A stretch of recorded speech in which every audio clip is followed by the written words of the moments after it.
So the biggest way that my gender and sexual identity impacted me after my trafficking experience occurred was through limitations on services, specifically within housing services. Um, so housing was one of my biggest needs post-exit, which I think is true for most people who are in trafficking situations. And a lot of the programs in the state that I resided in, which was a more conservative state, automatically disqualified people identifying as LGBTQIA.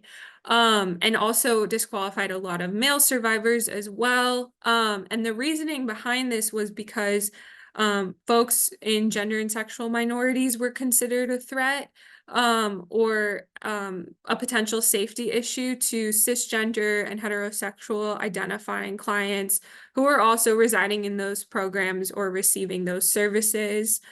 And for me, this just made me feel even more isolated and like I couldn't seek help.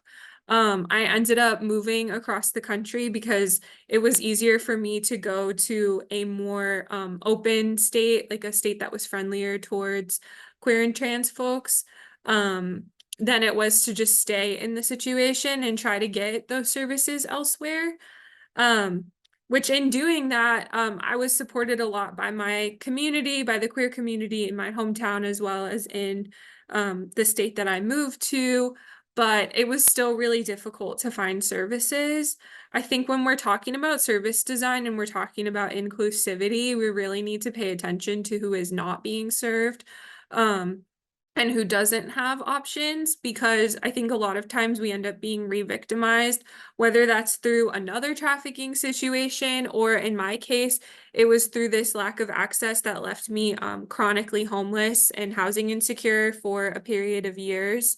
There's just a lot of difficulties and challenges that folks face in gaining access to housing that we don't talk about, and that as a sector we need to be acknowledging more. You know, how can we create housing programs that are specific to the needs of queer and trans survivors?